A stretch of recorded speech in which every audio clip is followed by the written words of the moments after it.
Hey everyone, hope you all are doing well. Today we're going to be reading 2 Samuel 16, Nehemiah 2, and Ezekiel 39.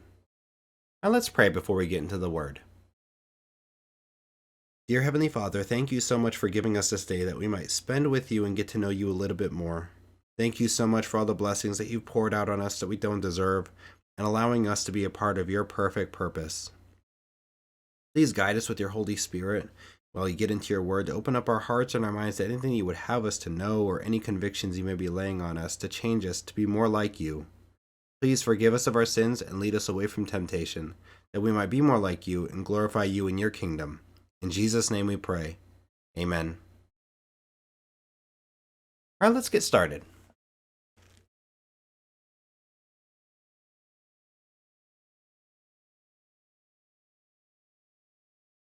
Second Samuel 16. When David had gone a short distance beyond the summit, there was Ziba, the steward of Mephibosheth, waiting to meet him. He had a string of donkeys saddled and loaded with 200 loaves of bread, 100 cakes of raisins, 100 cakes of figs, and a skin of wine. The king asked Ziba, "Why have you brought these?"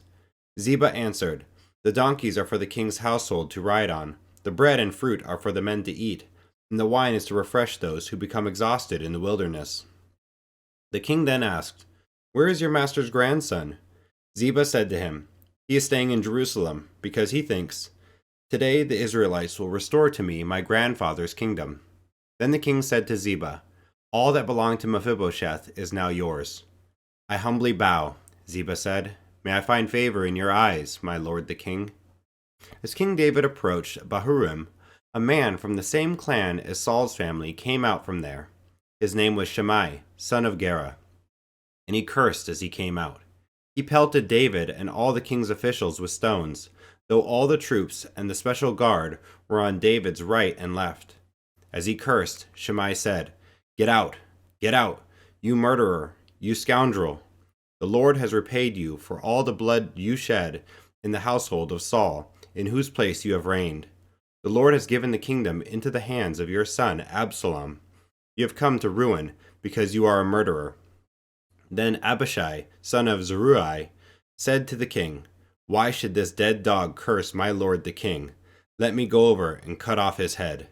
But the king said, "What does this have to do with you, you sons of Zeruiah? If he is cursing because the Lord said to him, 'Curse David,' who can ask, 'Why do you do this?'"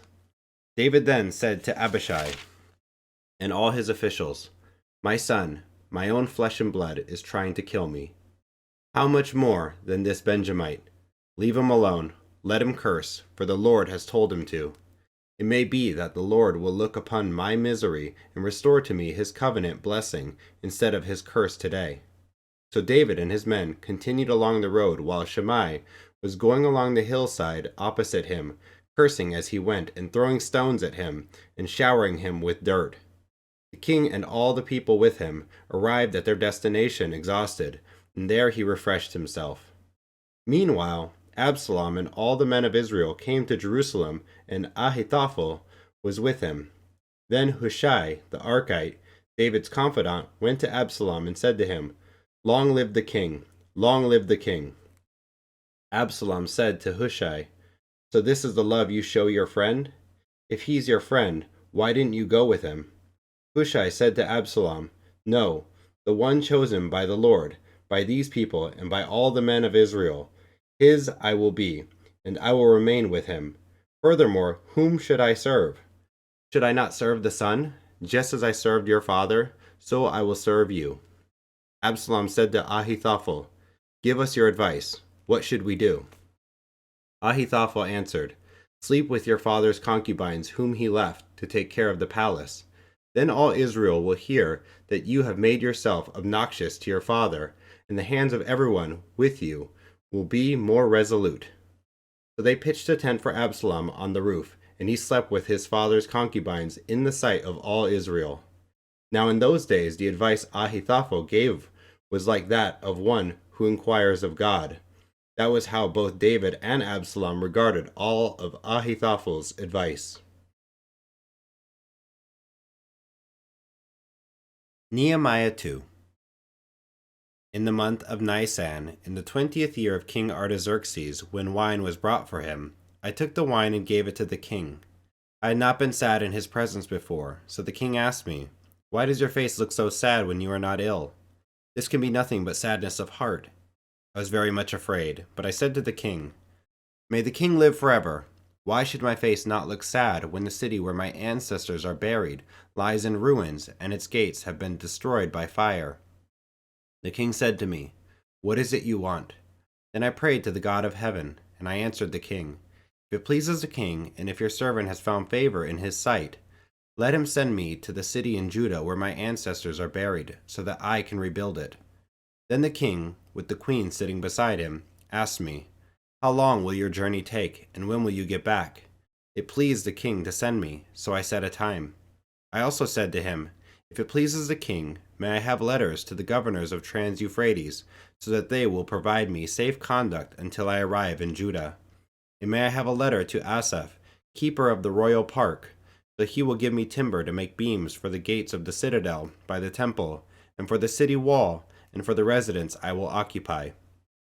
And because the gracious hand of my God was on me, the king granted my requests. So I went to the governors of Trans-Euphrates and gave them the king's letters. The king had also sent army officers and cavalry with me. When Sanballat the Horonite and Tobiah the Ammonite official heard about this, they were very much disturbed that someone had come to promote the welfare of the Israelites. I went to Jerusalem, and after staying there 3 days, I set out during the night with a few others. I had not told anyone what my God had put in my heart to do for Jerusalem. There were no mounts with me except the one I was riding on. By night, I went out through the valley gate toward the Jackal Well and the Dung Gate, examining the walls of Jerusalem, which had been broken down, and its gates, which had been destroyed by fire. Then I moved on toward the Fountain Gate and the King's Pool, but there was not enough room for my mount to get through, so I went up the valley by night, examining the wall. Finally, I turned back and re-entered through the valley gate. The officials did not know where I had gone or what I was doing, because as yet I had said nothing to the Jews or the priests or nobles or officials or any others who would be doing the work. Then I said to them, "You see the trouble we are in? Jerusalem lies in ruins, and its gates have been burned with fire. Come, let us rebuild the wall of Jerusalem, and we will no longer be in disgrace." I also told them about the gracious hand of my God on me and what the king had said to me. They replied, "Let us start rebuilding." So they began this good work. But then Sanballat the Horonite, Tobiah the Ammonite official, and Geshem the Arab heard about it. They mocked and ridiculed us. "What is this you are doing?" they asked. "Are you rebelling against the king?" I answered them by saying, "The God of heaven will give us success. We, his servants, will start rebuilding, but as for you, you have no share in Jerusalem or any claim or historic right to it."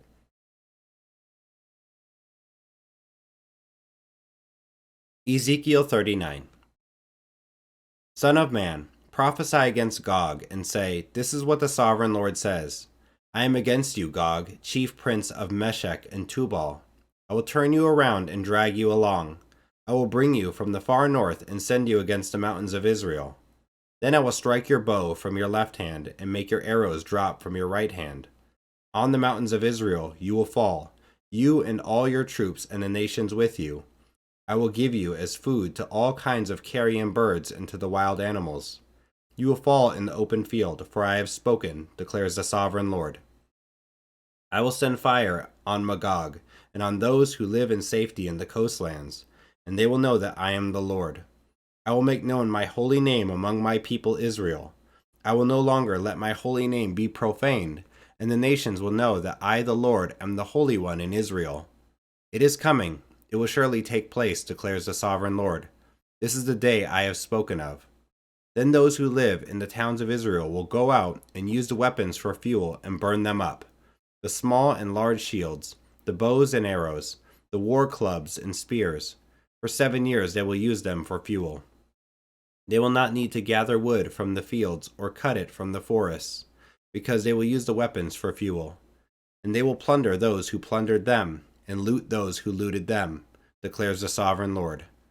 On that day I will give Gog a burial place in Israel, in the valley of those who travel east of the sea. It will block the way of travelers, because Gog and all his hordes will be buried there. So it will be called the Valley of Hamon-Gog. For 7 months the Israelites will be burying them in order to cleanse the land. All the people of the land will bury them, and the day I display my glory will be a memorable day for them, declares the sovereign Lord. People will be continually employed in cleansing the land. They will spread out across the land, and along with others, they will bury any bodies that are lying on the ground. After the 7 months, they will carry out a more detailed search. As they go through the land, anyone who sees a human bone will leave a marker beside it until the gravediggers bury it in the valley of Hamon-Gog, near a town called Hamona, and so they will cleanse the land. Son of man, this is what the sovereign Lord says. Call out to every kind of bird and all the wild animals. Assemble and come together from all around to the sacrifice I am preparing for you, the great sacrifice on the mountains of Israel. There you will eat flesh and drink blood. You will eat the flesh of mighty men and drink the blood of the princes of the earth, as if they were rams and lambs, goats and bulls, all of them fattened animals from Bashan. At the sacrifice I am preparing for you, you will eat fat till you are glutted, and drink blood till you are drunk. At my table you will eat your fill of horses and riders, mighty men and soldiers of every kind, declares the sovereign Lord. I will display my glory among the nations, and all the nations will see the punishment I inflict, and the hand I lay on them. From that day forward, the people of Israel will know that I am the Lord their God, and the nations will know that the people of Israel went into exile for their sin, because they were unfaithful to me. So I hid my face from them, and handed them over to their enemies, and they all fell by the sword. I dealt with them according to their uncleanness and their offenses, and I hid my face from them. Therefore, this is what the sovereign Lord says. I will now restore the fortunes of Jacob, and will have compassion on all the people of Israel, and I will be zealous for my holy name. They will forget their shame and all the unfaithfulness they showed toward me when they lived in safety in their land, with no one to make them afraid. When I have brought them back from the nations and have gathered them from the countries of their enemies, I will be proved holy through them in the sight of many nations. Then they will know that I am the Lord their God, for though I sent them into exile among the nations, I will gather them to their own land, not leaving any behind. I will no longer hide my face from them, for I will pour out my spirit on the people of Israel, declares the sovereign Lord. Thanks for joining and listening today. If you have any questions, leave them down here in the comments section, and I'll be making some videos where I go through some of those questions, show you some of the questions that I had, and maybe we can find some answers or even dive into it together. Thanks, guys. Hit the like and subscribe, and come back for more. All right, guys, take it easy. Bye. God bless.